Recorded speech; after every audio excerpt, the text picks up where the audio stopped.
most of the other religions besides Islam, they consider the woman as an instrument of the devil. But the Quran refers to the woman as a muhsana. Muhsana in Arabic means a fortress against the devil. Because a pious woman who's on the straight path, she prevents the husband from deviating and going on the wrong track and keeps him on the Siratul Mustaqim. Therefore, she's called as muhsana, a fortress against the devil. The Quran in Surah Nisa, chapter number 4, verse number 21, refers to marriage, to nikah, as a sacred covenant. It's a sacred covenant, a sacred contract between the husband and wife.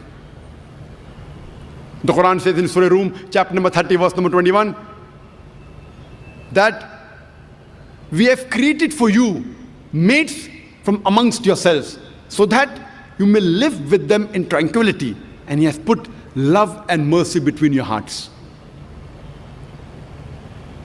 The beloved Prophet Muhammad Sallallahu Alaihi Wasallam, he said, it's mentioned in Sahih Bukhari, volume number 7, in the book of Nikah, chapter number 3, hadith number 5066.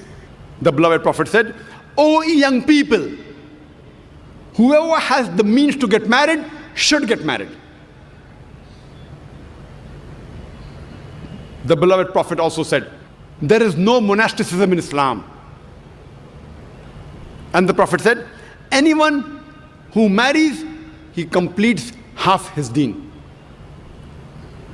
Once during question and answer time, there was a person who asked me, that does it mean that if I marry twice, will I complete my full deen? What did the Prophet mean when he said that marriage completes half your deen? Marriage prevents you from promiscuity, from fornication, from homosexuality. Only if you marry do you have an opportunity to be a husband or a wife.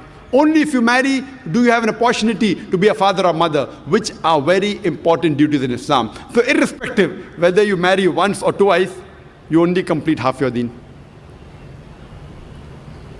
In Islam, for a marriage to solemnize, taking the permission of both would be husband and wife, the man and the woman, is equally important. The Quran says in Surah Nisa, chapter number 4, verse number 19, do not inherit the woman against their wishes. There's a hadith which is mentioned in Sahih Bukhari, volume number 7, book of Nikah, chapter number 43, hadith number 5138. A lady by the name of Khansa bint Khadim al-Ansariya, she approached the Prophet and said that my father has married me to a person against my wishes. The Prophet, he nullified the marriage. There's another Sahih hadith which is mentioned in Ahmad ibn Hanbal, hadith number 2469, where a lady approaches the Prophet and says that my parents have forced me to marry a man against my wishes. And the Prophet said she has the option of either continuing the marriage or nullifying the marriage. There's a similar hadith mentioned in Ibn Majah, hadith number 1875. It's the same hadith. A woman approaches the Prophet and tells her that my parents have forced me to marry against my wishes. And the Prophet says, you can either continue the marriage or you can nullify the marriage. And the woman says, I continued the marriage, but I wanted the woman to know that the parents cannot force their daughters to marry someone who they don't like. The Quran says in Surah Baqarah, chapter number 2, verse number 228, that the women have rights similar to those against them on terms equitable, but the men have a degree of advantage. Based on this verse of the Quran, men and women are equal except in leadership. The Quran clearly says that the women have rights, those similar to them, on terms equitable, but the men have a degree of advantage. Now many of the Muslims, they misunderstand this ending phrase that the men have a degree of advantage, and they think that men are superior.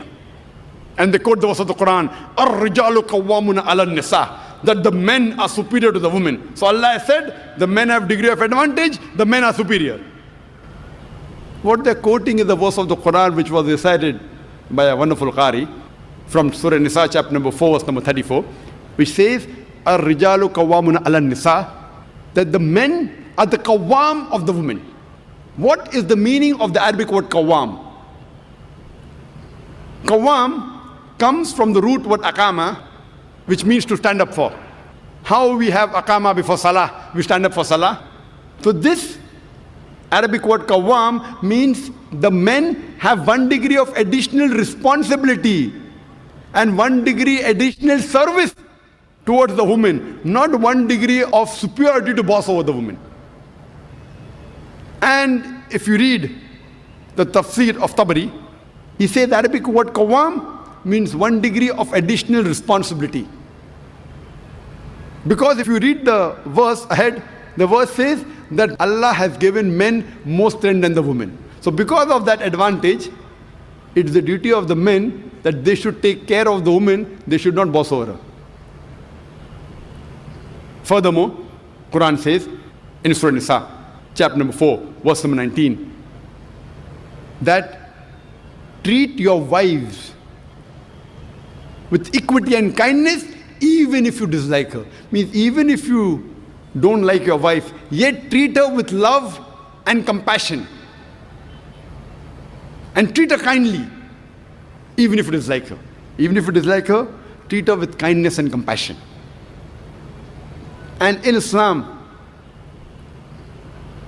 we do not consider calling the women as housewives.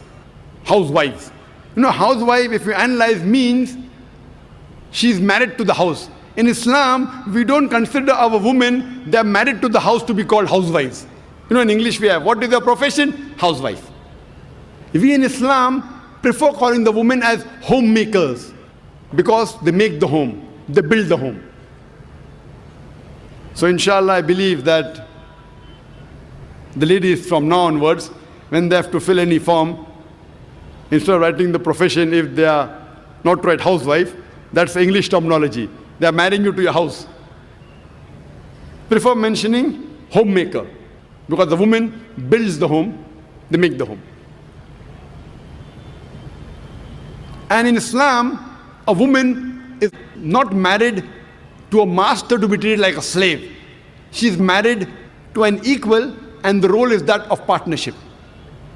And Quran gives a very good phrase in Surah Baqarah, chapter number 2, verse number 187, where Almighty God says, Hunna libasul lakum wa antum libasul lahunna.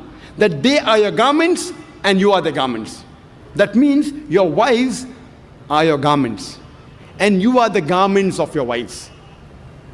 What is the role of garment?